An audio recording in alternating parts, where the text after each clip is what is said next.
Hey guys, it's Rusty and Sherman and Scraps.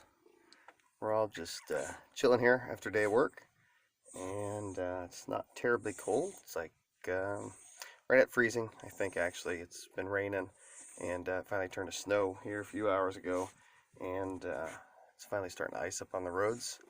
And we're still running off of electric heat at this point. I just wanted to give an update.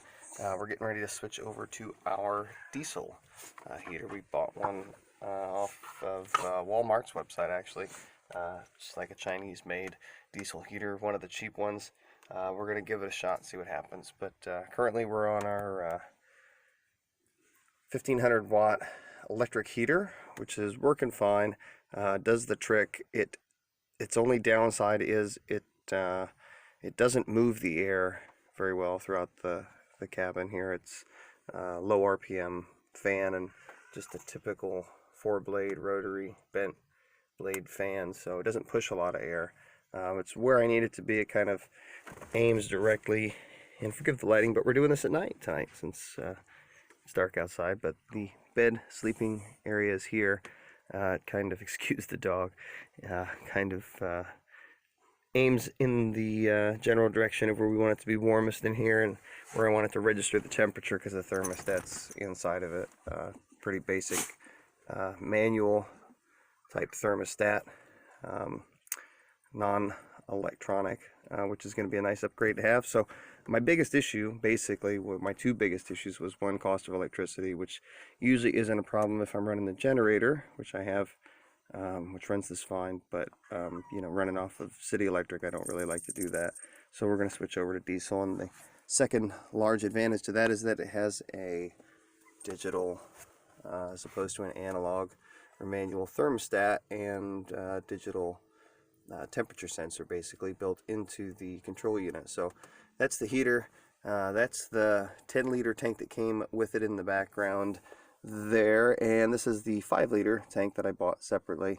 I don't know how much gas I'm going to use. They say on high these will use up to, you know, maybe 5 liters a day, but I don't think I'll be using that much, so I'm going to avoid using the large tank that came with the unit. I'm going to use it for water storage, for hand washing. I wasn't sure of what kind of a tank I was going to use for my sink that's going to be here, but I think that's going to end up being the tank that is used for water. I'm going to mount it actually probably right to that door there on the inside, so I can open the back door and the water storage will swing out, so I can easily fill it with a hose or something.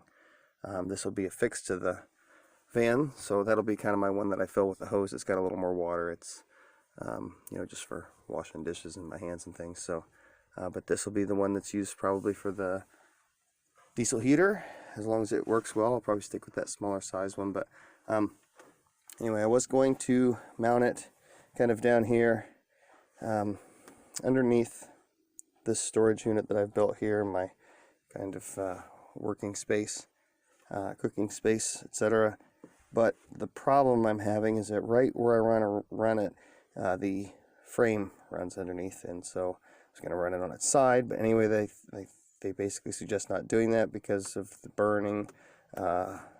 Won't be complete, basically, I think, in the burn chamber because of the direction of the glow plug and the fuel that comes in. But anyway, they don't recommend running it on its side. So I think what we're going to do is probably not there, but more than likely on this side where I've got my toolbox now. I'm going to remove it and put the heater there, basically just on the floor.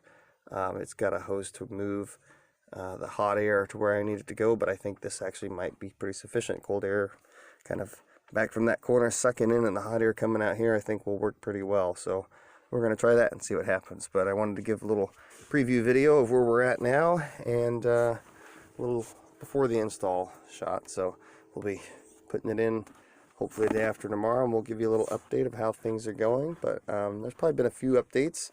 I'll have to do a daytime video, but got curtains since the last video. Gives me a little privacy all the way around, and I have to kill the light here for a moment.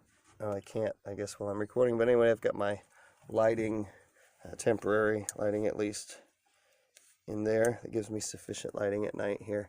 So yeah, we'll post an update once we get the heater installed and it's running, and we'll talk to you then. See ya.